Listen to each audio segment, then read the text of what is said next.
Allahumma salli ala sayyidina Muhammadin tibbil qulubi wa dawaiha wa afiyati abdani wa shifaiha wa nuril absari wa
وعلى آله وصحبه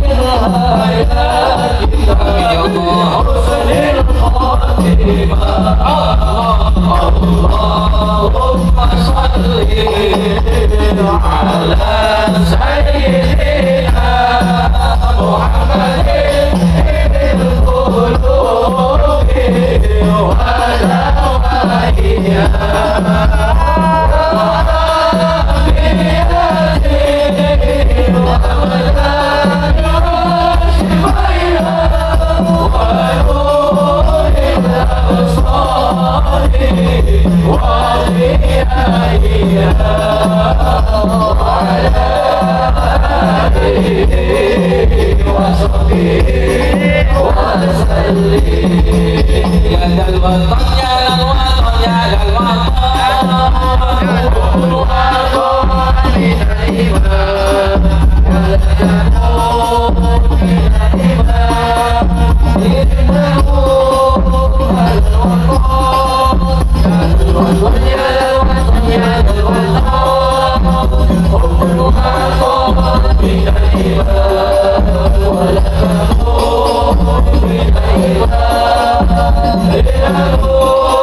Indonesia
Mari kita angkat kedua tangan kita sama-sama doa. Allahumma barik lana fi Rajab wa Sya'ban wa ballighna Ramadan.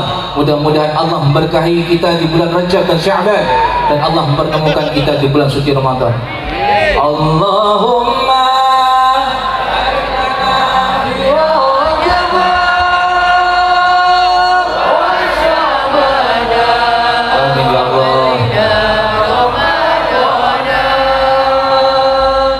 Allahumma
Gusti Allah yang ada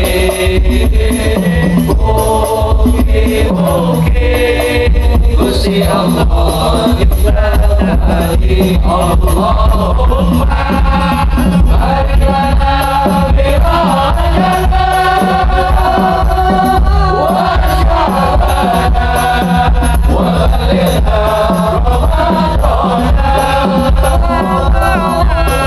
Allahumma barik lana bi rajana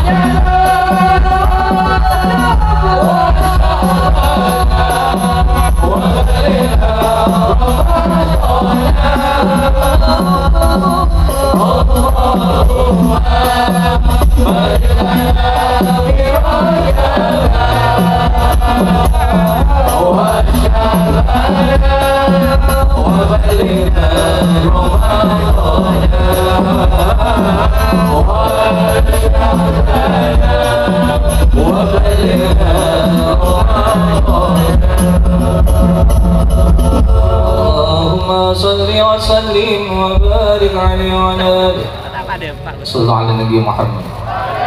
Hadirin hadirat yang dimuliakan Allah Subhanahu wa taala, barusan mendapatkan kabar beliau Gus Muafiq sudah di hotel dan juga akan meluncur ke sini. Beliau barusan datang. Kita doakan mudah-mudahan Allah memberikan sehat walafiat. Ini qadai hajatina wa hajatikum min hawaiji dunya wal akhirah ya Rasulullah isfa' lana بحاجتنا عند الله يا رسول الله اشفع لنا في حاجتنا عند الله يا رسول الله اشفع لنا في حاجتنا عند الله بالخص حاجات الحب هادي الحبشي واهلي وذريته وحاجات pemkot Probolinggo حاجات الدنيا بالميسرة وحاجات الآخرة بالمغفرة ببركة وكرامة صاحب المولد الحبيب علي بن محمد بن الحبشي والأولياء والشهداء والصالحين في مدينة Probolinggo وإلى حضرة النبي محمد صلى الله عليه وسلم بسر الفاتحة.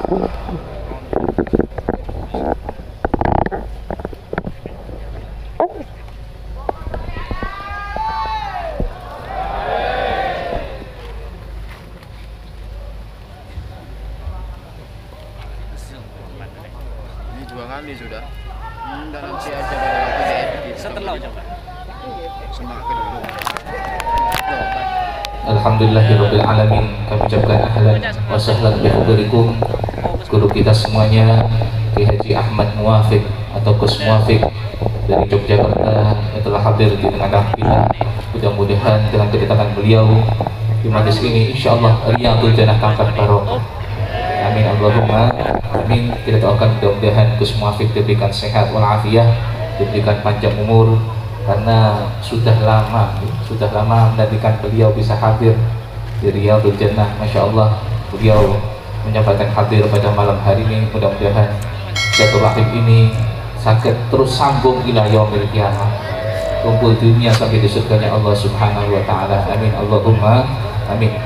Yang terakhir kita doakan khususnya Fatihah ini kita tujukan kepada guru-guru kita, para habaib, para kiai para ulama kita. Mudah-mudahan semua para habaib, para kiai Allah berikan panjang umur, Allah berikan sehat wal-afiyah fi ta'atillah wa fi ta'atil Rasulillah sallallahu alaihi wasallam wa ila hadratin Nabi Muhammad sallallahu alaihi wasallam bisirril.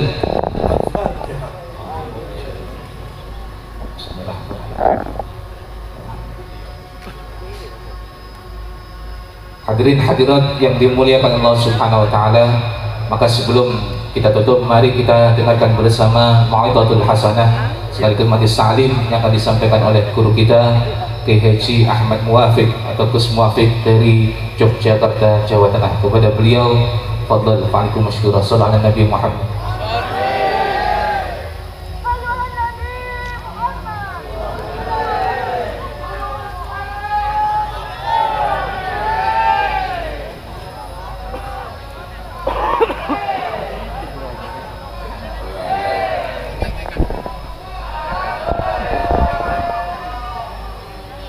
Assalamualaikum warahmatullahi wabarakatuh.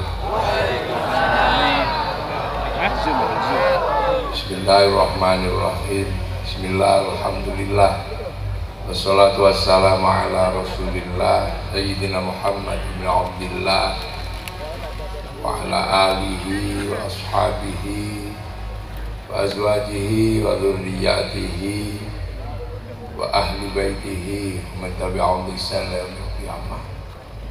Para alim, para ulama, para habaib, para kiai, para sesepuh kota Probolinggo, Beb Hadi selaku wali kota yang kita cintai, pengasuh Majelis Riyadul Jannah Gus Muwafiq yang selalu setia ngomong kita untuk dekat dan cinta pada Rasulullah Muhammad sallallahu alaihi wasallam. Habib Abdurrahman Barokbah yang kita cintai, semuanya yang hadir dari jajaran Forkompimda, Pak Polres, Pak Polres, Pak Dandim, mana Pak Dandim?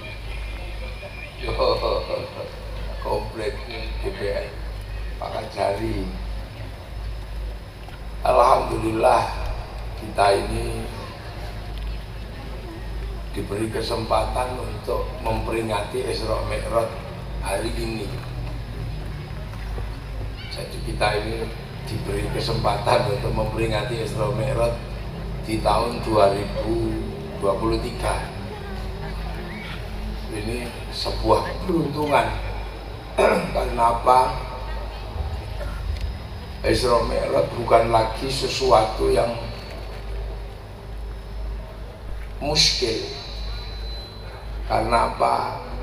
Di dalam Islam ini yang paling muskil peringatan-peringatan itu ya Isra Mi'raj itu. Peringatan Maulid Nabi, menjelaskan kelahiran Nabi itu lebih mudah karena Rasulullah lahir itu seksinya banyak, yang ngurus kelahirannya, yang nyusui banyak. Peringatan nuzulul Quran banyak, seksinya, Qurannya ada. Peringatan Hijriyah enak jelaskannya om. Malaikat Jibril mau ngancurin itu juga ada sejarahnya. Sayyidina Abu Bakar menemani Rasulullah sampai digigit ular juga ada sejarahnya. Apalagi peringatan 17-an itu lebih mudah menjelaskannya karena teks proklamasinya ada, Bung Karno-nya ada. Nah ini yang susah itu Isra Mi'raj, barangnya nggak ada, saksinya nggak ada. Satu-satunya yang bisa ditanya itu kan Malaikat Jibril. Tapi siapa yang bisa nanya Malaikat Jibril? Ada orang ngaku titisan Malaikat Jibril juga nggak bisa ditanya. Namanya Lia Eden. Ya nggak bisa ditanya. Naik Buruk. Sampai sekarang terminalnya Buruk juga nggak ada yang tahu. Jadi Isra Mi'raj itu paling muskil. Makanya zaman Isra Mi'raj terjadi, jangankan kelas kayak kita, kelas kayak sahabat itu banyak yang nggak percaya. Salah satunya termasuk Sayyidina Umar. Gimana ceritanya? Makanya kalau kita ini hidup di tahun 2023 itu lebih selamat memahami Isra Mi'raj. Kalau kita mungkin hidup di zaman Nabi, mungkin kita ini masuk rombongan Abu Jahal. Karena susah menerima memahami Isra Mi'raj. Bahkan Rasulullah dianggap gila. Ada yang mengatakan, wah sudah itu, ditinggal meninggal istrinya, ditinggal pamannya, tak kuat itu Muhammad itu. Makanya bikin cerita naik langit itu. Makanya akhirnya banyak yang separuh percaya, bukan separuh, yang sepertiga nggak ada yang percaya, selebihnya udah nggak percaya. Hanya bertahan untuk tidak komplain karena Rasulullah nggak pernah bohong, itu aja. Tapi untuk menerima akalnya nggak ada yang bisa terima. Yang bisa menerima secara akal dan secara batin itu Sayyidina Ali, Sayyidina Abu Bakar. Karena dapat sertipnya Isra Mi'raj dari Rasulullah, dapat wifi-nya, kena masuk radar, masuk wifi-nya. Yang lainnya kan harus menerima dengan akal. Makanya yang paling berbahagia dengan cerita Isra Mi'raj itu sesungguhnya ya Abu Jahal itu. Dia paling bahagia ketika Rasulullah bercerita tentang Isra Mi'raj. Maka kemudian Abu Jahal ini merekayasa bagaimana Isra Mi'raj ini menjadi bukti bahwa Rasulullah itu gila. Karena cerita ini benar-benar gak masuk akal. Jadi yang paling seneng dari cerita Isra Mi'raj itu ya Abu Jahal. Makanya Abu Jahal datang ke Rasulullah, ya Muhammad, apa manabu?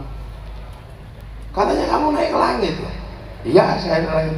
Oh hebat kamu, Nabi beneran itu berarti. Tapi dolok. Abu Jahal itu sengaja mengolok-olok, wah hebat kamu. Tapi ya gitu, mana Bu, sahabat saya gak ada yang percaya. Sahabatmu memang levelnya kan level bawah, jadi gak bisa menerima cerita yang begitu luar biasa itu. Kelas sahabatmu kan kelas budak, kelas menengah ke bawah, itu gak bisa. Yang bisa menerima ceritamu itu dengan luar biasa pasti ya cuman kelas elit. Nah kelas elit Mekah itu kan sahabatku semua Muhammad. Makanya daripada temanmu gak ada yang percaya, kamu cerita aja di tempatku. Maka Abu Jahal, nah gimana sih? Pokoknya kamu tak undang lah, nanti kamu cerita di tempatku bahwa teman-teman kolegaku akan saya undang untuk mendengar cerita Isra Mi'rajmu itu. Maka Abu Jahal mengundang semua orang Mekah. Halo mi, kumpul. Muhammad mau cerita tentang naik ke langit. Akhirnya semua orang kumpul, dikasih makan Abu Jahal, dibelikan unta. Jadi ketua panitia peringatan Isra Mi'raj pertama kali ya Abu Jahal. Dia yang ngumpulin orang, Abu Jahal itu.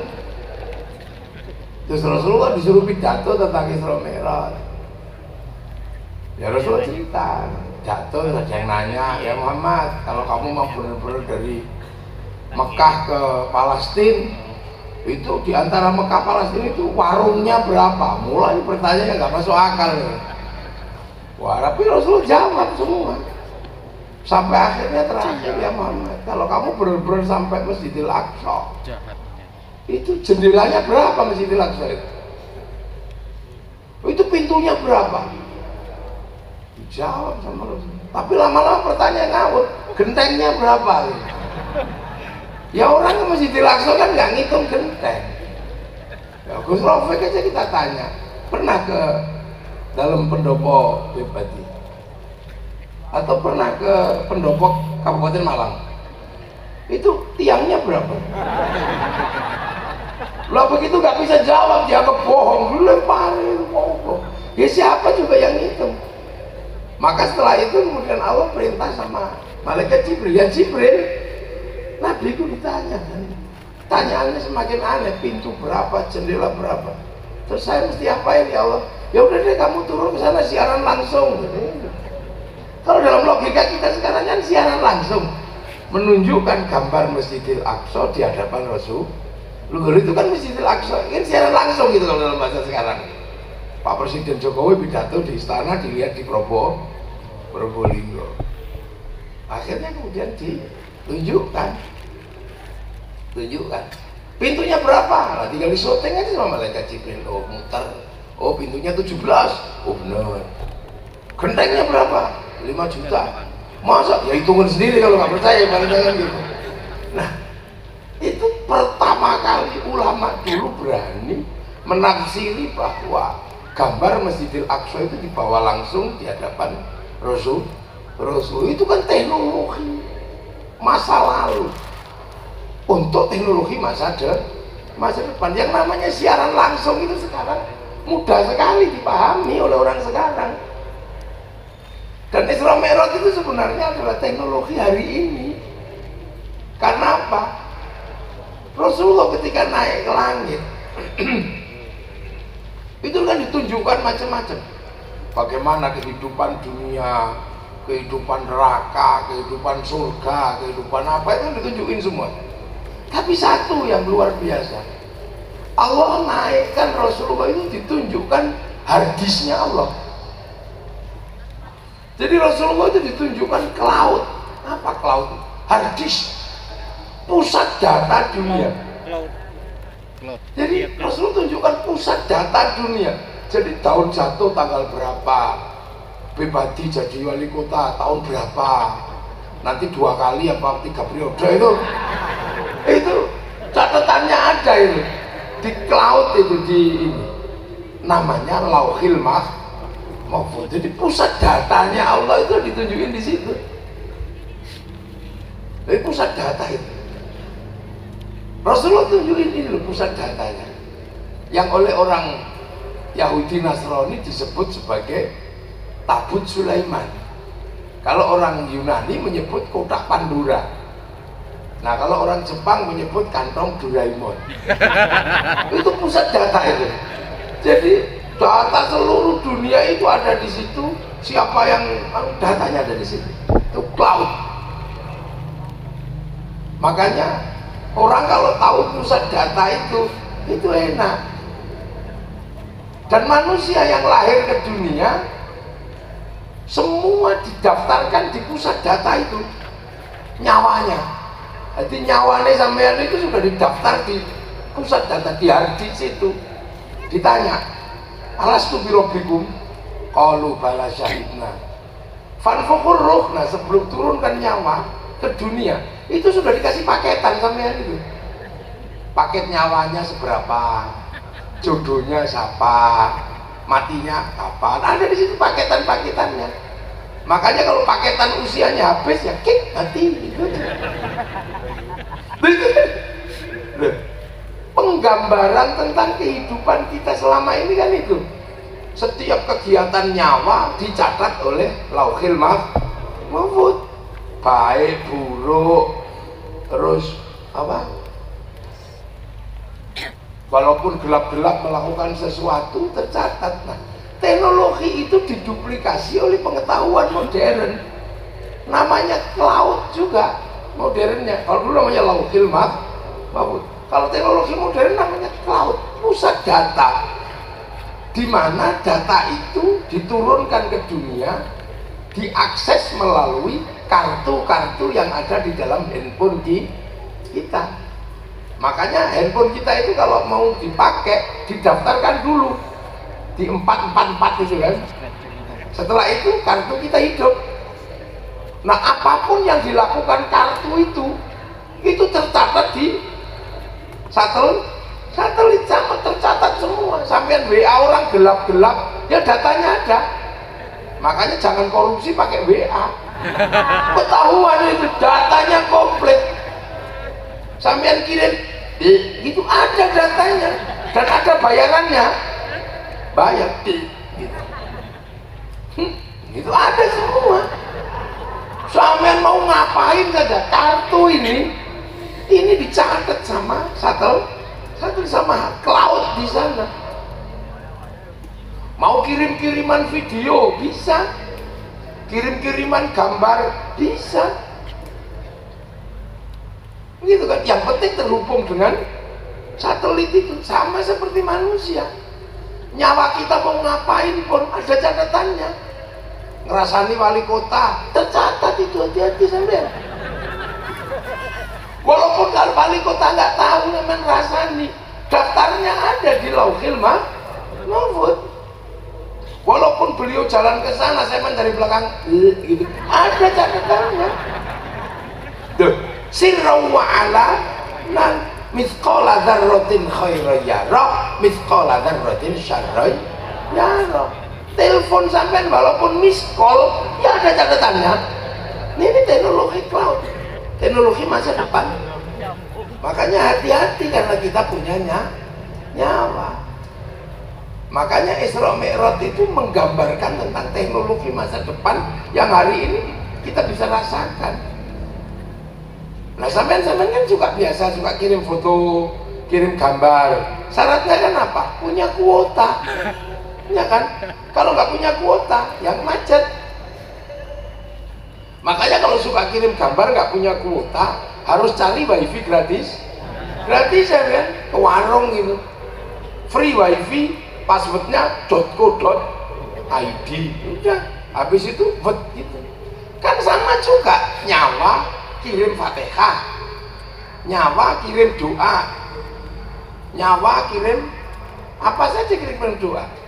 Itu kan juga harus punya wifi. Zaman kalau nggak punya wifi nggak nyampe. Makanya kita diajarkan kalau nggak punya wifi ketika kirim doa, ketika kirim Fatihah, ketika kirim bacaan Quran, harus cari wifi gratis. Gratis. Wifi-nya siapa? Wifi-nya Nabi.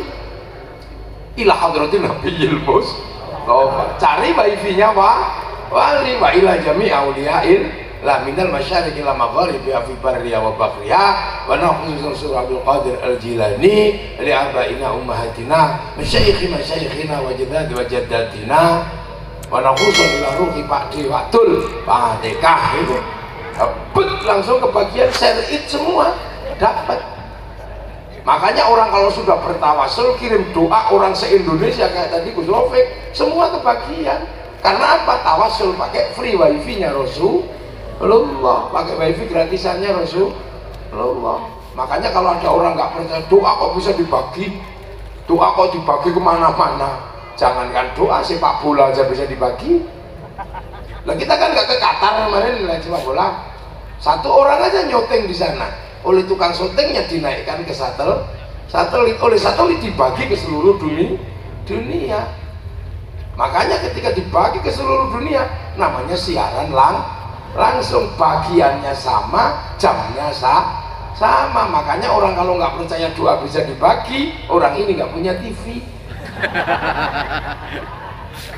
Loh, ini sederhana kita mampu. Makanya orang-orang dengan paketan besar wifi-nya hidup. Nah caranya apa? Ya download. Makanya orang-orang yang punya kemampuan download itu tahu rahasia Lauhil Mahfuz. Nah itu siapa? Ya Nabi. Nabi download di Gua Hira 15 tahun. Syekh Abdul Qadir Al-Jilani download ke cloud sana 25 tahun. Dibimbing Syekh Siri As-Sakoti. Syekh Hasan Sadili 20 tahun. Sunan Kalijaga 3 tahun. Mbah Hasyim Asy'ari seumur-umur 2 rakaat. Rakaat pertama surat At-Taubah 41 kali, rakaat kedua surat Kahfi 41 kali. Download. Makanya beliau wifi-nya hidup, ditawasuli bisa mempunyai wifi. Lah kita kalau diajak download langsung mati listriknya. Ya Allah, ya Allah, ya Allah, ya Allah. Ya Allah, ya Allah, ya Allah. Ya Allah, ya Allah, ya Allah.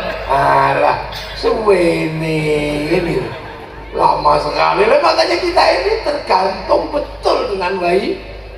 Maka rajin-rajin lah ikut majelis sholawat, rajin-rajinlah cari pemancar ziarah kubur wali, apa tawasul. Ini kan kita orang miskin wifi. Nah itulah makanya NU punya tradisi tawassul, punya tradisi ziarah kubur, ini semua. Nah makanya sampai hati-hati. Wali-wali itu tahu hati orang karena paketannya besar, bisa meretas orang lain, bisa buka paket data sampean. Makanya sampean hati-hati sama para wali, bisa dihack sampean. Nah itu makanya nabi, wali tahu hati orang karena download.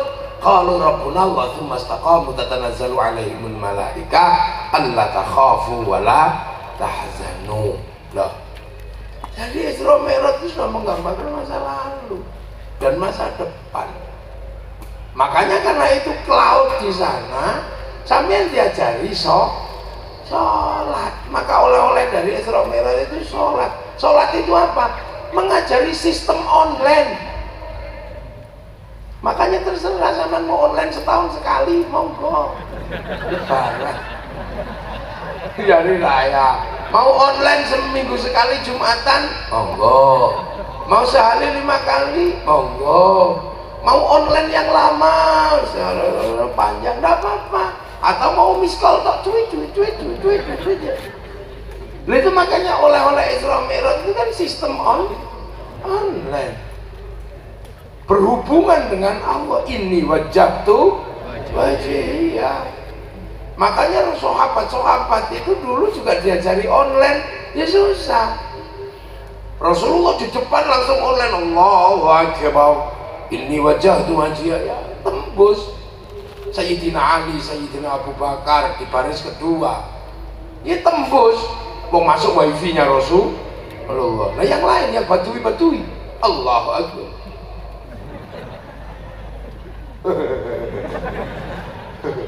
Ini rusak di belakang. Oh, kenapa yang belakang mau ribut aja? Susah ya Rasul. Ternyata online itu nggak mudah. Lah kenapa? Lah biasanya ada patungnya. Lah ini nggak ada apa-apa, jadi gini susah. Akhirnya Rasulullah, ya sudah lah kamu solu kama ra'aitumuni usolli. Kamu lihat aja aku sholat. Tetap aja susah. Karena apa? Terbiasa jarak dekat, nggak biasa online.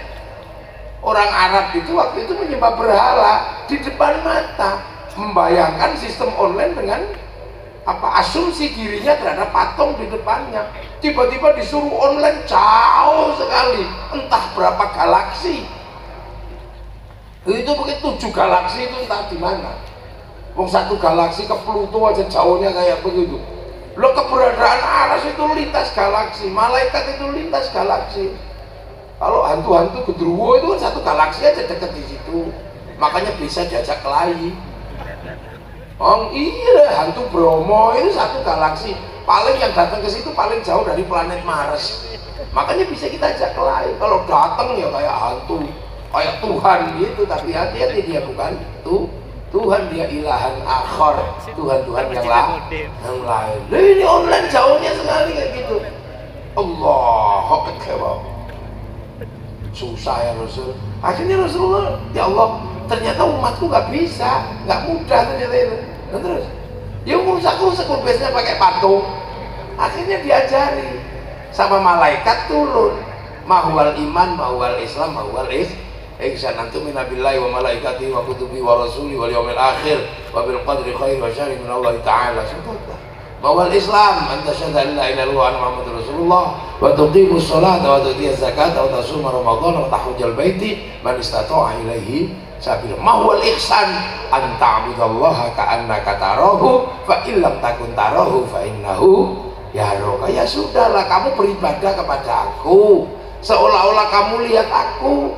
Kalau kau gak lihat aku, yakin aku lihat kamu. Oh cuman gitu, udah gampang umatku. Jadi sholat itu gampang. Ya kamu hanya disuruh beribadah, sembahyang kepada Allah seolah-olah kamu lihat Allah. Kalau kamu sudah berusaha lihat Allah kok gak lihat Allah, yakin Allah lihat kamu. Oh lah kalau gitu aja mudah ya Rasul. Yang penting merasa dilihat Allah ya. Ya akhirnya sana Allahu Akbar, jangan gerak dilihat Allah. Lah akhirnya yang penting merasa dilihat Allah. Akhirnya lama-lama tenang karena apa? Merasa dilihat Allah. Makanya sholat itu mudah. Bagi yang kelas playgroup kayak begini mudah. Yang penting hatinya merasa dilihat Allah. Makanya sampai nggak usah ribut. Sholat itu yang penting pertama merasa dilihat Allah. Allahu Akbar. Kita berusaha nyari Allah. Malah nggak lihat Allah, malah melihat tembok. Malah Allahu Akbar. Ya kan? Belek gini nggak lihat Allah, malah lihat sarung bolong. Maka nggak apa-apa sampean Allahu Akbar lihat sarung bolong, nggak apa-apa, boleh. Tapi jangan lupa lagi dilihat Allah. Maka lihat sarung bolong itu boleh, ya nggak boleh dicunyuk-nyuk, lah itu nggak boleh. Kata Allahu Akbar, tiba-tiba ada ting ting ting, bakso. Boleh sampean, boleh aja, nggak apa-apa. Yang pun ya boleh itu lupa kalau lagi dilihat Allah terus 2 mangkok Pak, nah itu udah boleh, itu batal. Allah kebo gitu kan. Tiba-tiba ada hujan, ya Allah, sepatuku kehujanan. Itu TNI Polri gitu. Nggak apa-apa. Iya. Makanya sholat itu menjadi mudah. Akhirnya para sahabat bisa. Kalau hanya sebatas merasa dilihat Allah, akhirnya tenang mau merasa dilihat Allah. Rasul nanya, kok udah tenang kenapa? Iya ya Rasul, udah merasa dilihat Allah. Oh iya ya sudah. Akhirnya nanya, ya Rasul, Allah melihat kita itu dari mana? Situ apa situ? Ya Allah, umat saya nanya lagi tentang engkau dari mana? Dijawab, idza sa'alaka ibadi anni fa inni qarib ujibu da'watad da'i idza da'an. Akhirnya jadi Rasul, ya Rasul, ujibu da'watad, jadi sholat itu bisa dipakai meminta. Ya boleh aja kamu minta aja. Akhirnya Allahu Akbar, ngerancang permintaan. Akhirnya secara tauhid naik ke kelas 2, sudah minta kepada Allah, tidak kepada selain Allah. Lah namanya orang minta ya tertib, mau bawa proposal. Allah, lurah gitu bawa proposal ke Pak Wali Kota, ya pasti khusyuk. Pak Lurah, Pak Wali Kota, ini pembangunan ini dimma dong. Ini naik. Wah itu orang ini naik ke kelas 2 udah mulai anteng tenang. Karena apa? Karena bawa permintaan. Akhirnya naik kelas 2 pada tenang semua. Allah Akbar, ya Allah minta istri cantik ya Allah. Nah naik ke kelas 2. Makanya orang kalau sholat sudah minta, itu ngakui Allah sebagai tempat untuk meminta. Tauhidnya sudah lurus minta kepada Allah. Nah itu banyak. Nah naiklah setelah minta dikasih, lama-lama cinta kepada yang memberi, lahir kerinduan, pengen mendekat. Ya Rasul, aku udah minta, udah dikasih, aku pengen mendekat kepada Allah. Deketnya kayak apa? Ana aqrabu ilaihi min hablil. Wadah, ini naik ke kelas 3. Sholat itu sudah merupakan rasa rindu dan cinta. Lah ini sekampung paling tinggal 10. Semakin nggak banyak di tingkat 3 ini. Kayak orang pacaran, disuruh datang jam 7, jam 4 sudah mandi karena rindu. Lah kita ukur diri kita udah sampai ke situ belum? Kalau belum ya sudah tingkat 1. Gak usah cerewet. Ini udah rindu. Namanya sudah kangen ya. Jam Isya sampai subuh terlalu lama, udah kangen, isi bahan. Kayak orang kangen sama pacarnya gitu. Lewat depan rumahnya, habis telepon, miss call lagi, video call. Itu kangen. Nah orang kalau udah di kelas kangen, ini rindu, ini disuruh juga mau. Mas jangan rokok, ya enggak rokok. Mas carikan martabak, 1 kota Dupuk itu sampai Surabaya. Nah makanya orang kalau di kelas 3 ini sudah tahapan rindu, sudah tanha anil fahsya'i wal munkar. Ini kelas 3. Makanya ini orang rajin sholat tapi kok masih nyolong. Nah kelas 1, kelas Kaanaka itu.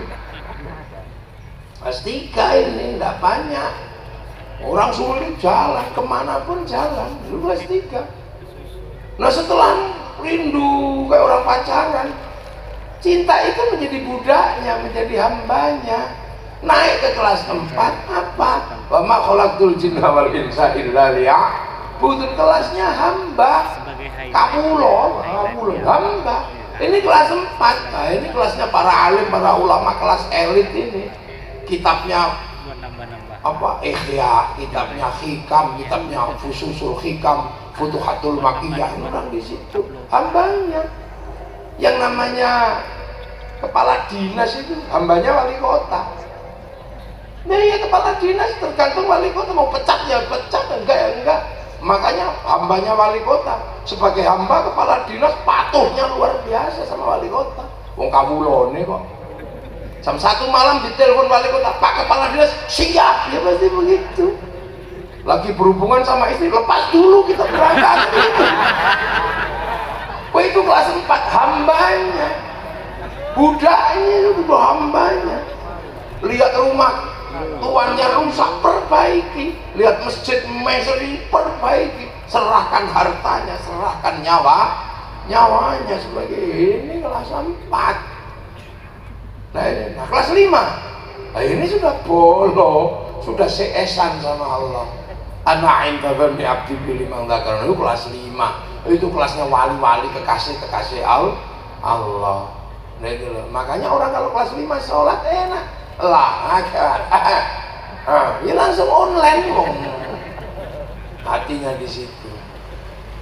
Nah kita ini kelas 1, makanya ribet kalau sholat atau kelas 1 matanya belum bisa sholat apa. Makanya kiai-kiai yang ngimami kelas 1 ini harus hati-hati, nggak usah aneh-aneh, nggak usah Allah akbar. Matanya makmum kelas 1 itu lihat ya ibu nyetop apa ini ya gitu. Ini jangan salah paham. Makanya kiai-kiai di kampung-kampung nggak ada sholat terus kakinya gerayangi orang, nggak ada, karena begitu disenggol gini pasti ngangkat. Makanya kiai-kiai biasa aja kalau ngimami Allah akbar. Makmum kelas 1 diimami Bismillahirrahmanirrahim. Subhanisma rabbikal a'la alladzi khalaqa fasawwa walladzi qaddara fahada. Lama ini. Makanya makmum kelas 1 itu ngimaminya biasa aja. Bismillahirrahmanirrahim. Wallahu ahad la samad lam yalid wa lam yulad wa lam yakul lahu kufuwan ahad. Allahu akbar. Udah gitu aja. Makanya makmum kelas 1 itu kalau di sawah kayaknya mau ke masjid, di masjid kayaknya mau ke sawah. Kelas 1 makmum koyo-koyo. Makanya makmum kelas 1 ini kalau jadi kiainya duhur setengah 12 bisa mundur jam 2. Allahu akbar, Allahu akbar. Ya kan sama nunggu Rabbana ya Rabbana sambil tengok makmumku mana. Datanglah 1, 2 wudhu, gerapnya. Alhamdulillah mau jadi imam. Gak taunya makmumnya belum masuk, rokokan dulu di samping. Kiainya capek nunggu. Tombo hati, ya nambah hatinya dewe bang capek. Itulah kalau sudah nggak datang kiainya mau marah nggak enak, akhirnya pujiannya keras. Diuruki jangan jerawat. Ini mekanisme Allah. Tadi zaman cok ribut. Kamu kalau sholat itu nggak sah. Lo kata siapa? Oh ada kelas 1, kelas playgroup. Playgroup itu kan mau kencing ya nggak apa-apa, mau naik meja nggak apa-apa. Yang penting nggak lari keluar kelas, kan cuma itu aja. Jadi makanya menggunakan sistem online. Lah sistem online bagi Rasulullah bencana. Tapi kan umat Rasulullah ini akan menyebar kemana-mana. Yang di Indonesia online-nya nggak langsung ke langit, tapi lewat Masjidil Haram. Fawalli wajhaka syatrul Masjidil Haram. Pemancar Probolinggo dihubungkan dengan pemancar Masjidil Haram. Itu. Nah, pemancar Masjidil Haram ini harus diselesaikan dulu oleh Allah sebelum menjadi pemancarnya kaum muslimin. muslimin.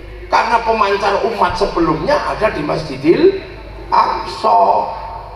Lah ya, karena Abul Anbiya wal Mursalin Nabi Ibrahim itu punya anak 2 yang kondang, istrinya 2. Ya hati-hati kalau punya istri 2, jalurnya banyak nanti. Beb. Lah ya kan? Nabi Ibrahim itu punya anak 2, istri 2. Istri yang pertama namanya Saroh, istri kedua namanya Hajar. Nah, Siti Saroh punya anak punya anak Ishak. Ishak itu punya anak Yakub atau Israel, punya anak 12 namanya Bani Israel. Semuanya jadi nabi. Lah ketika Rasulullah jadi nabi, ini umat Bani Israel ini masih ada 2 yang masih utuh.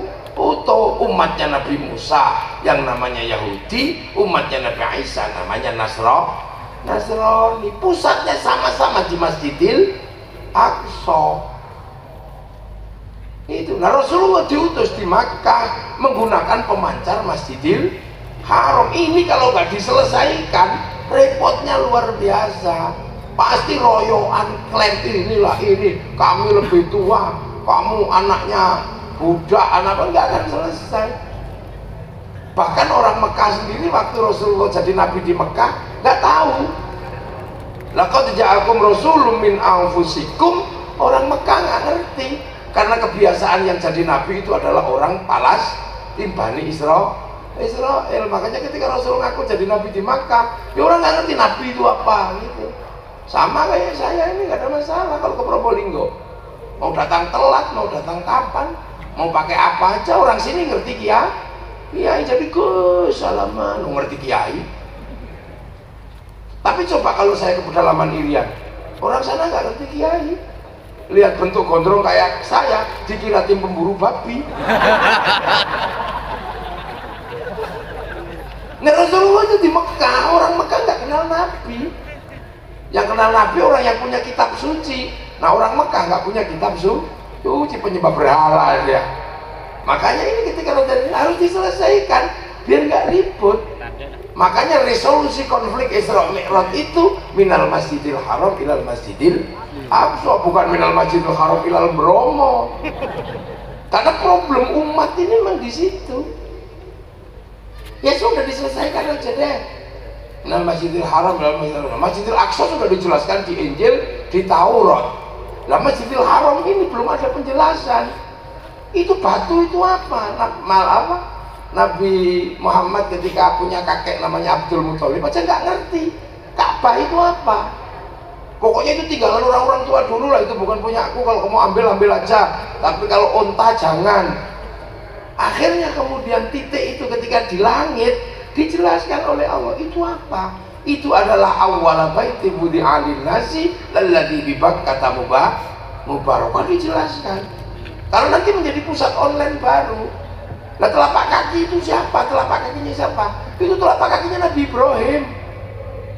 Waktu ngapain? Waktu berdoa, Rabbana inni askantu min dzurriyyati biwadin ghairi dzi zar'in 'inda baitikal muharram Rabbana liyuqimus sholata faj'al afidatan minan nasi tahwi ilaihim warzuqhum minas thamarati la'allahum yashkurun. Lah, Safa Marwah itu apa? Oh, itu tempatnya Siti Hajar saat mencari air. Inna Safa wal Marwah min syairillah. Nah, itu situ apa dari situ? Oh, itu penyelesaian dulu. Nabi Ibrahim melempar setan Jamaratul Ula Wusta. Puncak gunung itu apa? Itu punyanya Mbah Mu'addam sana. Waktu Mbah Mu'addam ketemu dengan Siti Hawa di situ. Karena tak bisa selama 300 tahun cari-carian itu. Pakai Mu'addam rindu sama Siti Hawa, belum tak uji apa-apa sudah tak uji rindu sama perempuannya. Makanya di dunia ini gak ada yang lebih menyakitkan selain sakit rindu. Karena Nabi Adam pertama kali turun ke dunia diuji rindu. Makanya sakit paling berat itu rindu. Makanya jangan rindu itu berat. Lah iya kan, sakit gigi disontek sembuh. Tapi kalau sakit rindu, makan nggak enak, nggak bisa keluar. Makanya dalam bahasa Arab rindu yang seperti itu menggunakan bahasa hamkun. Hamkun itu orang Jawa ini kumprung, atus orang. mangan orang ngising ra metu, kadang ngising lali cewek. Lu hampun itu. Rindu lah, itu titik-titik ini dijelaskan semua oleh Allah untuk menjadi resolusi konflik baru. Sehingga umat Nabi Muhammad fawalli wajhaka syatral masjidil haram, untuk online ke Lauhil Mahfuz, ke Baitul Ma'mur. Itu sudah selesai. Makanya yang online yang ke arah Masjidil Aqsa, ke arah Masjidil Haram, ya sudah, jalan keluarnya apa? Lakum dinukum waliyadin. Yahudi yang Nasrani, yang Yahudi, yang Islam ya Islam. Agamamu, agamaku. Tapi di situ ada sesuatu yang dijelaskan. Alladzi barokna haulahu. Jadi dua tempat ini diberkahi. Dan waktu itu orang belum melihat berkahnya apa sih dua tempat ini. Tapi sekarang semua orang tahu bahwa berkahnya Masjidil Aqsa, bergerak ke Eropa, bangun peradaban Eropa. Jadi Eropa itu sampai suka nggak suka, itu barokahnya Masjidil Aqsa, karena dibangun oleh peradaban Injil dan peradaban Taurat. Anda suka nggak suka bahwa peradaban yang akhirnya sekarang bergerak ke sini dibangun oleh peradaban salah satunya dari Masjidil Haram. Kaum muslimin ini kan peradaban Masjidil Haram. Jangan seneng nggak seneng, pokoknya bahwa alladzi barokna haulahu, berkahnya Masjidil Aqsa geser ke Eropa, bangun peradaban sampai puncak peradabannya maju seperti itu. Dan titik temunya kapan? Titik temunya ya sekarang ini. Sekarang ini titik temu, zaman segitu belum ketemu. Timur dan barat ini, haulahu Masjidil Haram, baru kemudian di tahun milenial ini baru pada ketemu. Makanya kaum muslimin harus terbuka, jangan mundur ketika ketemu. Ketika ketemu balik ke zaman jahiliyah lagi, jangan. Ini saatnya ketemu. Kiai ngajarin sholat, kiai ngajari sholat, semua habaib ngajari sholat, tapi sholat itu nutup aurat. Nutup aurat itu pakai kain. Kiai hanya sampai kepada pelajaran sholat. Begitu urusan nutup aurat pakai kain, kiai nggak bisa mikir, karena tutup aurat kain yang mikir orang Cina sama orang Eropa. Kamu mau marah-marah terus? Sholat itu wudhu. Sekarang wudhu nggak pakai padasan, wudhu pakai keran. Itu wudhunya diurus kiai, pipa sama keran sama sanyonya diurus mas pion. Ini terbuka dong. Alladzi barokna haulahu, titik temunya ada sekarang. Kita ngomongin sholat, tapi sholat ngomongin masjid. Masjid urusannya bangunan di situ, batu bisa kita ambil, pasir bisa kita ambil, tapi semen sama besinya diproduksi oleh perusahaan-perusahaan besar yang sebagian besar sahamnya dimiliki oleh orang Eropa.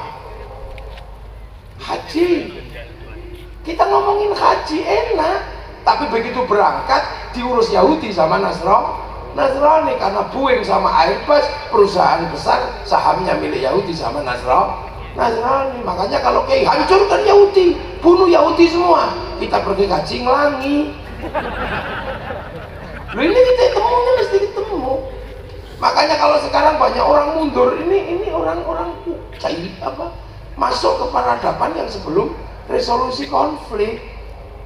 Makanya kiai-kiai yang enak. Maka saya lihat itu mana kiai-kiai NU, kiai-kiai tradisional itu banyak yang tiba-tiba teriak-teriak, nggak ada. Tiba-tiba kita ketemu pergi haji, kita ketemu di tawaf, tapi berangkat ke sana diurus sama bank. Bank itu seluruhnya terhubung dengan bank devisa New York, saham terbesarnya dimiliki Rothschild Rockefeller, perusahaan Yahudi. Makanya kiai-kiai nggak ada yang tiba-tiba ngomong bank haram. Lah kalau bank haram semuanya nggak boleh pakai uang, karena uang itu produksi bank, bukan produksi KUD. Lah ini harus dipahami. Saya mesti ngomong karena mau sampai wali kota ini kebetulan. Kalau tidak di samping wali kota saya nggak akan ngomong begini. Ini harus terbuka, makanya kaum muslimin terbuka. Bank haram, kita hati-hati. Karena setiap baca Quran kita pasti berhubungan dengan bank. Karena seluruh percetakan Quran utang bank dulu sebelum dibeli oleh negara. Loh iya Gus. Makanya jangan mundur orang Indonesia, jangan kemudian mundur lagi Bang Haro. Pergi haji pakai bank. Semuanya dari dunia ini ketemu. Siapa mau ribut pakai apa pilpres? Semuanya pakai Samsung. Mau ribut pilpres pakai apa? Semuanya pakai WhatsApp. Punyanya Mark Zuckerberg. Mau apa? Nah ini ketemu titik temu seperti ini. Ini resolusi konflik sudah diselesaikan di Isra Mi'raj. Makanya Rasulullah dalam urusan kayak gini cuma mengatakan, "Mayuridillahu bihi khairan yufaqihu fiddin." Siapa yang dikehendaki menjadi baik oleh Allah dikasih ngerti dalam urusan agama lah. Khairan di situ nakiro. Khairan itu kalau nakiro maknanya khairan kamilan, kebaikan yang sempurna. Baik sempurna bukan milik manusia, itu milik Allah.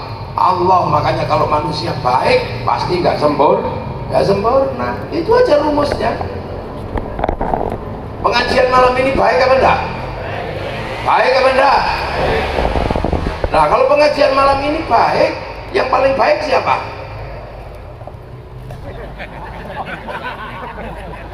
Loh kalau pengajian malam ini baik, yang paling baik siapa? Ini nggak ada sampean. Ya kiai ini yang paling apik. Nek lu kok gak percaya sampean?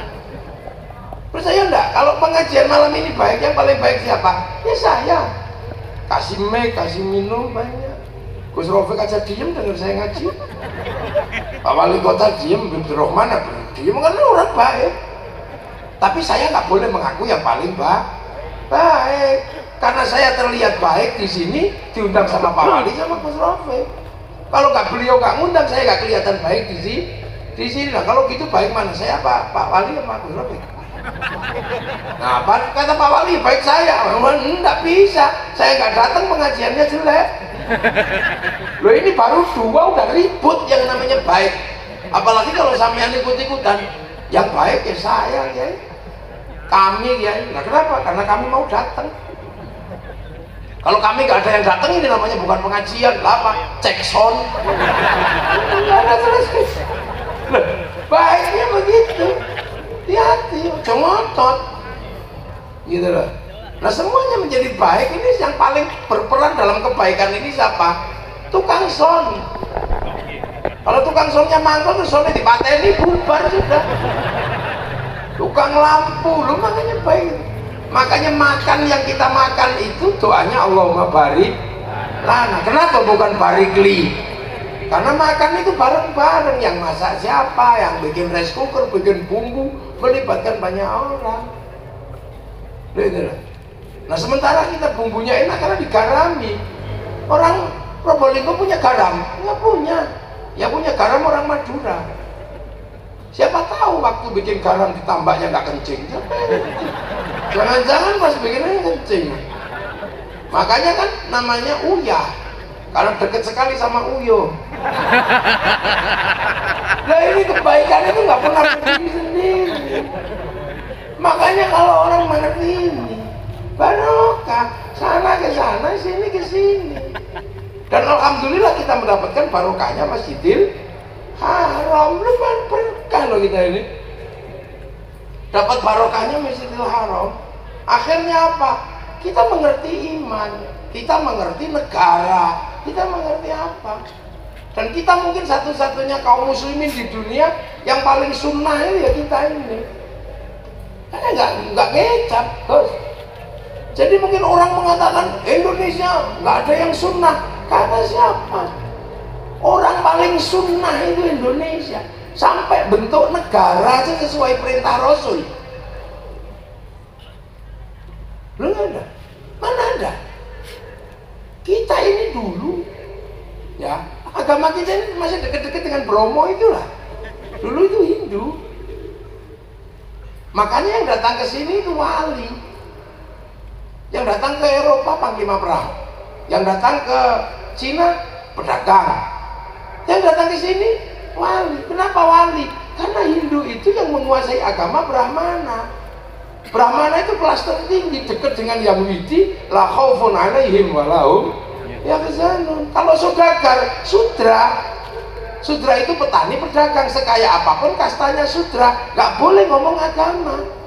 Makanya kalau ada yang mengatakan Islam disebarkan oleh saudagar, itu pasti bohong. Karena saudagar itu sudra, dan Indonesia agamanya itu nggak mungkin disebarkan oleh orang sudra, namanya agama. Makanya kelas Brahmana itu wali, sama-sama la khaufun alaihim walahum yahzanun. Makanya orang sekarang bingung kalau berbicara wali, sampai ada Gajah Mada disebut Islam, itu kan aneh-aneh aja orang-orang itu. Gajah Mada, kalau kita doakan orang mati aja disebut musyrik, ini malah Islamkan orang mati. Nah iya be, ini wali, jadi orang digugat sama wali. Karena kita di kelasnya Brahmana. Terus cara kerjanya wali gimana? Wali kok kamu tanya cara kerjanya? Wali itu download tadi itu kok, langsung browsing di sana. Kalau Rabbullah semesta kamu terlalu. Nah itu, makanya kerjaan wali itu luar biasa. Dan barokahnya Masjidil Haram dibawa ke sini, sesuai persis dengan yang disampaikan oleh Rasulullah. Orang Indonesia sudah berbeda-beda dari dulu. Sebelum Rasulullah lahir, di sini tahun 300 di Kalimantan sudah berdiri kerajaan kerajaan Tarumanegara, Kutai Kartanegara. Tahun 400 di Malang berdiri kerajaan Kanjuruhan. Tahun 400 di Jawa Barat ada kerajaan Tarumanegara. Tahun 600 bareng sama Rasulullah dakwah, Jawa Tengah ada kerajaan Mataram, bangun Borobudur, bangun Prambanan. Kata siapa kita bangsa kecil? Kita bangsa besar dari dulu. Kita bukan lagi bangsa yang katanya bangsa jahiliyah, pemerintah tapuk lambung. Loh, kita tahun 1200 sudah bisa mengalahkan Mongolia. Mongolia menaklukkan Arab, runtuh Arab. Eropa runtuh sama Mongolia. Cina habis sama Mongolia.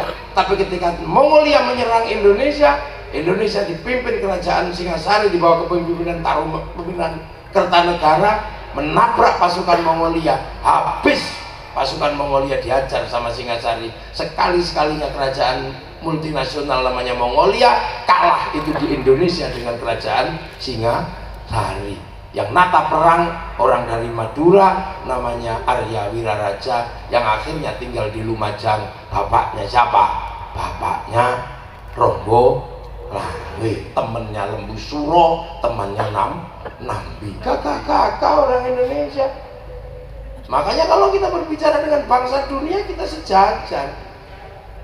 Sejajar saja. Orang Arab punya kisah cinta namanya Kais dan Laila.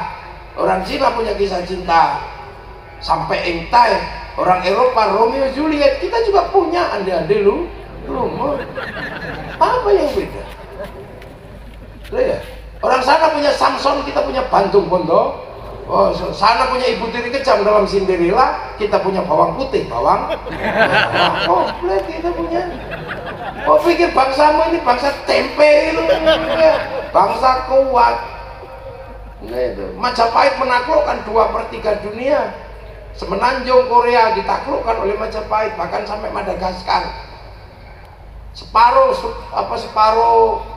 Australia ditaklukkan sama Majapahit. Itu bangsa besar. Makanya kalau berbicara perang kita paling jago. Jangankan perang, berbicara nyanyi aja kita ini paling menang kok. Berbicara senandung kita ini paling jago. Terlihat dari mana? Alat musiknya. Di Arab alat musik itu terbang, terbuat dari kayu dan kulit. Kayu tinggal motong, kulit tinggal nempelin. Orang Eropa gitar terbuat dari kayu dan tali. Orang Cina sitar, kayu dan tali. Tapi bangsa Nusantara punya alat musik namanya gamelan, terbuat dari logam. Artinya hanya bangsa yang menguasai ilmu pertambangan yang maju dan penguasaan metalurgi yang mapan mampu membuat alat musik dari logam. Belum makanya para wali ketemu bangsa beradab. Makanya nggak kemudian cerita tentang macam-macam. Makanya Pak Ali tidak pernah menjelaskan surga itu air mengalir, itu nggak pernah. Karena di sini banyak air. Nggak ada wali menceritakan surga itu buah-buahannya banyak. Di sini lebih banyak daripada di Arab buah-buahan. Sana nggak ada duet, nggak ada kesemet, nggak ada cipluan, nggak ada di sini komplit. Iya ya. sana binatang paling gajah, arnab, kelinci, nggak ada garangan, luwak. Iya gak kok. Lu makanya nggak ada cerita tentang surga apa banyak madu. Di sini madu banyak sekali. Apalagi diceritakan surga itu perempuannya cantik-cantik, istrimu banyak, nggak tertarik. Orang Probolinggo punya satu aja stresnya luar biasa. Apalagi banyak. Oh, makanya Bebadi yang punya potensi banyak aja cuma satu di sini. Nggak berani. Karena punya satu gal. Mana? Bu Wali mana kan nggak berani kan Pak Wali, Bu Wali. Lah iya, karena perempuan di sini mandiri. Nah ini kan cerita. Wali-wali ini yang dikerjakan gede-gede, bukan pekerjaan kecil karena pertemuan peradaban. Nggak ngerjainnya kayak sekarang ribut. Sunnah yang kecil-kecil diributin itu, yang celana cingkrang, yang jenggot itu kan yang kecil-kecil. Sunnah cingkrang itu kan paling gampang menyelesaikannya. Dulu para wali, para ulama pakai jubah. Jubah ini baju syar'i, tapi jubah nggak bisa dipakai nanam padi. Karena mundur mesti ke tangan di jubahnya. Akhirnya para ulama dulu jubah baju syar'i dipotong. Potongan syar'i namanya syar'un. Di Jawa nggak punya huruf ain, punyanya mau potong, maka syar'un jadi sarung, saruan jadi sarung. Dan kalau mau agak cingkrang, lintingnya agak tinggi. Kalau mau panjang, plotrok kayak ke bawah. Takbirnya pasti enak karena lintingan sarung bikin nyantol baina surah warubah. Lalu makanya pekerjaan besar dulu dilakukan. Bangsa ini jangan sampai keruh. Mestinya kita ini syekhun ustadzun sampai sini cuma disebut kiai, nggak apa-apa. Padahal kiai itu nggak cuma manusia, ada kebu kiai selamat tuh mbak, kiai pleret, komplit, kiai sengkelat itu nggak apa-apa. Musola langgar, tilmidun muridun santri sesuai bahasa sini, sholat sembahyang, dan seterusnya sampai hari ini. Seluruh minuman yang namanya botol disebut aku, nggak ada yang ribut. Iya, seluruh motor walaupun Suzuki disebut Honda, nggak ada yang ribut. Hondanya di Macong, nggak ada yang ribut. Iya, seluruh pompa air disebut Sanyo. Bahkan ibu-ibu kalau lebaran seluruh bungkusnya kongwan, isinya rengginang, nggak ada yang ribut. Itu Indonesia, nggak ngeributin perkara-perkara yang sekarang orang lagi ribut itu. Iya, tapi ada satu hal bahwa Indonesia sudah maju. Majapahit sudah menyelesaikan problem antar agama. Di sana lakum dinukum waliyadin, di sini Bhinneka Tunggal Ika. Wa ja'alnakum syu'uban wa qabaila lita'arafu. Bhinneka udah komplit. Belajar hukum tata negara pakai kitab negara kertagama, berbicara sosial pakai kitab Sutasoma. Universitas terbesar di Asia ada di sini, namanya Nalanda. Cuman raja-raja Majapahit itu kalau mau pergi gitu aja. Untuk persiapan mukso, melakukan Upanishad, meninggalkan jadi pergi gitu aja. Makanya sering runtuh. Nah akhirnya kemudian Islam datang diselesaikan. Masyarakat yang berbeda-beda agar Islam tidak ribut, karena kazar'in akhraja tahu fa'azaru gimana cara nanemnya. Maka yang pertama kali dititipkan, karena ini pekerjaan besar sebesar-besarnya, hanya Rasulullah yang bisa menyelesaikan Indonesia. Apa? Satukan pakai sesuai perintah Rasulullah. Rasulullah hanya mengajarkan kalau ketemu kamu bangsa yang berbeda-beda suku agama, kamu selesaikan dengan kullukum ra'in wa kullukum mas'ulun an ra'ayati. Kalian semua sungguhnya adalah para pemimpin yang harus hidup saling bertanggung jawab. Konsep Rasulullah tentang manusia yang berbeda-beda tapi harus hidup saling tanggung jawab, Rasulullah menggunakan konsep ra'iyah. Ra'iyah itu yang dipakai oleh orang Indonesia, para ulama, untuk menyatukan perbedaan di Indonesia. Ra'iyah diserap ke bahasa Indonesia menjadi rakyat. Satu-satunya bangsa muslim dunia yang sanggup mengambil kalimat ra'iyah untuk menyebut warga bangsanya hanya muslim Indonesia. Hanya muslim Indonesia. Makanya ra'iyah itu kalau ngumpul namanya musyarakah, jadi masyarakat. Kalau berbeda paham wasyawirum fil amri namanya musyawarah. musyawarah. Karena yang menata para wali, maka kemudian tempatnya ra'iyah disebut wilayah, karena al-wali punya wilayah itulah yang sekarang berubah menjadi Negara Kesatuan Republik Indonesia. Dan itu bukan bahasa sederhana, itu tertuang dalam landasan Negara Kesatuan Republik Indonesia, kerakyatan yang dipimpin oleh hikmat kebijaksanaan dalam permusyawaratan perwakilan. Makanya kalau ada yang mengatakan Indonesia adalah negara tauhid, mereka tapuk lambemu. Ini sunnah terbesar dunianya ada di sini. Makanya jangan heran kalau Arab satu bangsa bisa pecah puluhan negara, Cina satu bangsa bisa pecah puluhan negara, Eropa satu bangsa pecah puluhan negara, Afrika satu bangsa pecah puluhan negara, tapi kita puluhan bangsa dan suku mampu bersatu dalam satu Negara Kesatuan Republik Indonesia. Makanya halal Habib jadi wali kota, halal jadi DPR, halal jadi polisi, halal jadi TNI, halal menjadi aparatur Negara Kesatuan Republik Indonesia. Makanya ini jadi halal pilpres, halal. Tapi bagi orang yang nggak paham pilpres dikira perang badar, padahal pilpres itu kelanjutannya pilkades. Pilkades tingkat desa, tingkat bupati pilbub, tingkat kota pilwali kota, tingkat gubernuran pilgub, tingkat negara pilpres. Pesta demokrasi ya biasa, ada dangdutnya ya biasa, mau pesta sekali-sekali ada duitnya ya nggak apa-apa. Kalau diterima orang biasa uang bensin, kalau diterima masjid sumbangan, kalau diterima kiai habaib bisyarah.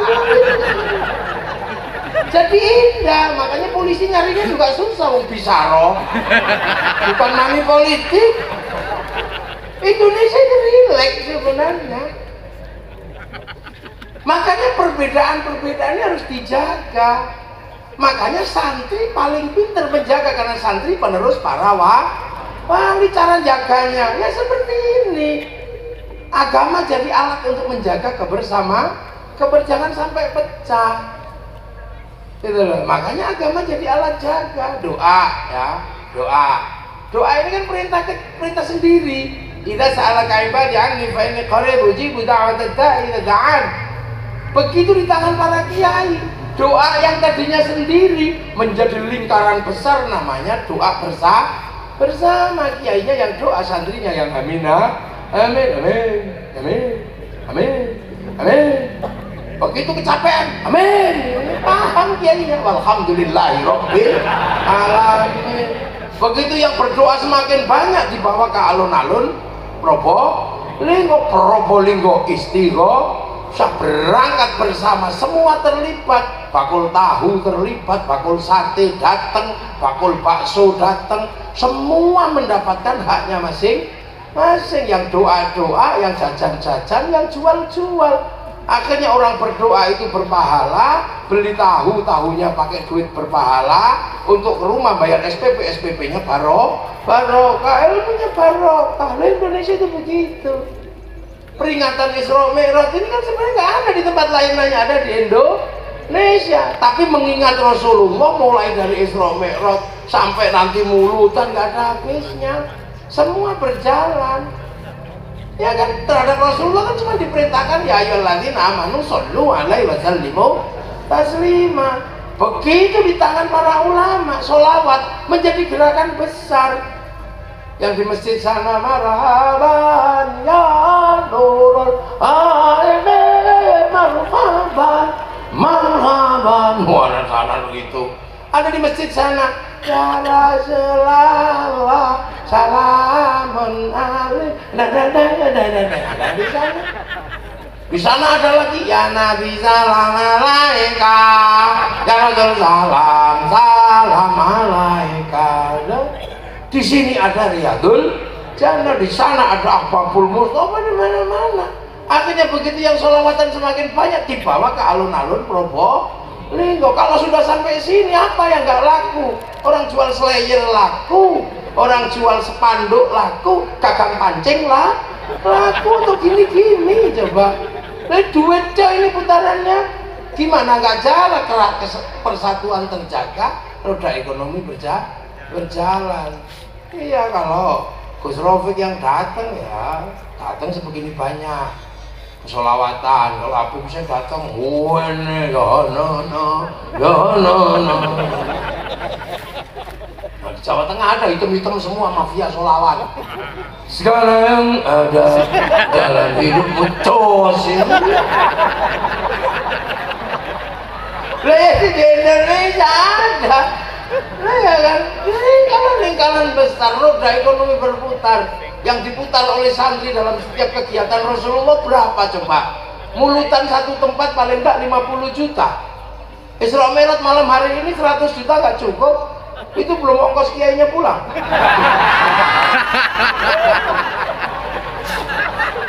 Loh, lah ini kampian tiap hari nggak usah masak, makan semua, rajin datang ke tempat mulutan. Makan semua ada aja. Itu kalau nggak santri nggak ada. Roda ekonomi berapa yang diputar? Berapa triliun? Kalau bupati yang menyelenggarakan satu kabupaten nggak kuat, tiap kampung biayai, wali kota nggak diduit. Coba kalau biaya satu kampung mulutan anggarkan habis duitnya sampean dalane rusak kayak negara. Nah itu makanya negara aja dengan sektor informal yang seperti ini tertolong. Pertumbuhan ekonomi dunia, Indonesia nomor 3 setelah Cina, India, Indonesia. Kenapa? Nah, roda ekonomi informalnya bergerak. Yang nggak punya pekerjaan juga bisa datang ke sini, nggak sempat jadi maling karena datangnya sama kiainya sabar. Ada orang mati yang masih bisa berkumpul siapa? Memberikan sedekah, tabur apa? Yunfikuna fis-sarra'i wad-dharra'i sapa? Yang bisa berinfak dalam keadaan lapang dan sempit. Kalau nggak santri di mana? Sudah susah masih bisa suguh kopi. Ada yang bilang nggak usah pakai utang. Orang mati membebani pakai utang. Gitu, kamu lahir itu orang tuamu juga utang. Utang pempes, utang SPP, utang operasi sesar. Makanya kalau orang tamu mati jangan lupakan kamunya utang.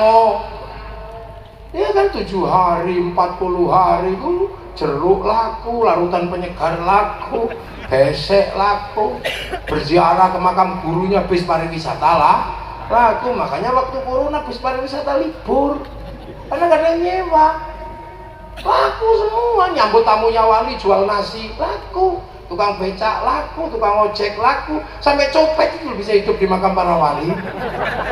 Nah ini udah ekonomi berputar ya Beb. Ini kalau negara yang nanggung sistem seperti ini gak kuat, negara piro duitmu tak hitung. Ini tak hitung gak kuat negara nyangoni orang kayak begini. Nah kalau sudah di makam rukun, la ilaha illallah, la ilaha illallah, la ilaha illallah, la ilaha illallah. Sebelahnya itu belum selesai yang ini. Sallallahu ala Muhammad, sallallahu. Gak ribut, gak gantian gitu ya Allah. Pojok sana. Ila kadratin Nabi Mustafa Muhammadin sallallahu alaihi wasallam Fatihah. Sebelah sana sak rombongan ibadallah rijalallah akhizuna li'ajlillah wa kunu ala lillah sallallahu bifadlillah. Rukun pojok sana ngawiti ingsun. Rukun gak ribut, tiba-tiba ada satu orang masuk, gak bawa rombongan, jaketnya bagus, cuman sendiri dikira copet, tengok. Tiba-tiba buka jaket ini, isinya speaker, rombongan dari Probolinggo, ditenggodeng bis. Mekanisme sosial yang seperti hanya ada milik Indonesia. Akhirnya orang Probolinggo ziarah Gus Dur itu di Jombang. Orang Jombang ziarah ke Madura, orang Probolinggo ziarah ke Cirebon. Semua tempat di mana gurunya disemayamkan diziarahi. Hasilnya rindu dan rasa cinta. Di mana tempat gurunya disemayamkan akan menghasilkan kerinduan dan rasa cinta. Di mana tanah-tanah itu ada. Inilah cikal bakal cinta pada tanah air. Tepuk asing banter, gak usah sungkan-sungkan. Mumpung bebas tahu, makanya gak ada teroris itu tumbuh dari santri, Beb. Gak ada. Karena mau ngebom Surabaya takut sama Sunan Ampel, mau ngebom Jombang takut sama Gus Dur. Makanya seluruh teroris ribut itu semuanya nggak ada yang suka ziarah. Loh iya. Dan kiai-kiai itu enak, tahu kalau orang sudah ngomong agama ini menangan mau nyekel mic. Makanya kiai dibagi dua, kiai sakti dan kiai kurang sakti. Kalau saya ini kiai kurang sakti, karena bisa diinterupsi. Udah malam Gus, gerimis. Tapi ada kiai sakti, siapa? Kiai kalau sudah khutbah Jumat, wah ada yang berani kalau kiai sudah khotib. Paling menangan, kalau nggak suka, diem gini aja. Makanya agar kiai khutbah ini nggak ngawur sama ulama, dikasih tongkat sama suruh baca teks. Akhirnya santun, Ittaqullah. Mau lepas teksnya disebul kipas angin, bubar itu. Mau gini-gini takut tongkatnya jatuh. Akhirnya Ittaqullah. Begitu tongkatnya nggak ada, teksnya nggak ada, saudara hadi wali kota ya gitu. Makanya kalau mau nengok masjid-masjid yang santun pasti ada tongkatnya. Kalau yang ini Indonesia. Makanya jangan heran karena topangan para ulama untuk membuat sistem negara dan diimbangi dengan cara mengangkat sistem sosial. Hari ini kita bisa rasakan apa yang bisa kita rasakan dan buktikan pada Rasulullah. Satu yang bisa kita rasakan dan kita buktikan pada Rasulullah, Islam ditinggal Rasulullah bergerak ke Eropa, macet. Islam ditinggal Rasulullah bergerak ke Afrika, macet. Islam ditinggal Rasulullah bergerak ke Rusia, berhenti. Bergerak Cina nggak bergerak. Tapi yang bergerak ke Indonesia berubah tumbuh subur menjadi kekuatan muslim terbesar dunia. Hari ini ada di Indonesia. Orang hafal Quran paling banyak Indonesia, orang sholat paling banyak Indonesia, masjid paling banyak Indonesia, bahkan orang haji paling banyak Indonesia dengan antrian 60 tahun itu ada di Indonesia. Maka jangan dikit-dikit kita Islam tertindas, kata siapa? Kita ini Islam mayoritas kok tertindas gimana? Mau jual obat jual, tapi nggak usah jual penyakit. Makanya, lo kita ini Indonesia jalan. Makanya nggak usah aneh, nggak usah mencoba cari problem solving Indonesia, menyelesaikan Islam Indonesia dengan gaya Mesir, nggak usah. Ikhwanul Muslimin itu menyelesaikan Mesir gagal. Hizbut Tahrir cara orang Palestina menyelesaikan negaranya gagal. Jangan kau bawa produk gagal untuk Indonesia. Jangan, kita selesaikan dengan cara Indonesia. Caranya Gus Rofiqnya Astagfirullah. Cara-cara kayak Gus Rofiq gini orang datang semua, itu yang jual nasi laku, jual apa laku. Ini tukang soundnya juga seneng. Laku loh, ya kalau nggak ada tukang sound ini mana laku soundnya, nggak laku. Panggungnya laku loh. Yang jual minuman jannah laku. Bikinan sendiri loh. Loh ya nggak apa-apa. Loh, ini negara indahnya seperti ini. Makanya kita ini nikmati menjadi orang Indonesia. Jangan dikit-dikit kita ini merasa orang Indonesia ini sekarang tidak Islami, kata siapa? Berkerudung semua di sini. Bahwa sistem online-nya setahun sekali sudah jarang, rata-rata seminggu sekali sudah lah Jumatan ini. Jadi makanya Indonesia hari ini merasakan nikmat betul dengan konsep raya. Suriah jebol, sudah hanya masalah bendera la ilaha illallah. Ini bendera tauhid, bukan itu bendera ISIS. Ini bendera Hizbut Tahrir itu. Enggak, ini bendera Rasul, kata siapa? Itu bukan bendera, itu bendera Hizbut Tahrir. Kamu kalau anti bendera ini anti la ilaha illallah. Enggak lah, mengaku tahlilan la ilaha illallah. Tapi kalau kamu ini anti, enggak lah, aku anti bendera PKI Palu Arit. Tapi kalau pesawat tetap pakai arit, pergi nukang tetap pakai palu. Awas bahaya Syiah mana lagi, aneh-aneh aja sampean itu. Itu lagu Umi, lagunya Haddad Alwi, lagu Syiah. Di sini lebih parah dari itu ada lagu Indung-Indung. Doa Siti Aisyah, mandi kali rambutnya basah, tidak sembahyang, tidak puasa. Di dalam kubur mendapat siksa. Kok pakai nama Siti Aisyah itu kenapa? Ya itu bukan Siti Aisyah Siti Rasulullah, yaitu Aisyah orang sini gitu aja. Temennya Tulqiyem itu. Indonesia menyelesaikan hal-hal yang sederhana. Makanya kita ini bejo alhamdulillah. Sekarang tinggal kita bagaimana merawat apa yang ada dengan potensi-potensi yang selama ini diajarkan oleh para sepuh, para pendahulu. Kita punya negara, kita punya bangsa, kita punya umat, kita punya masyarakat. Makanya kayak Gus Rafiq nggak main-main jadi kiai. Dikit-dikit kok haram enggak lah. Nah, yang suka haram itu biasanya nggak punya umat. Itu kiai freelance biasanya. Umatnya subscribe sama like.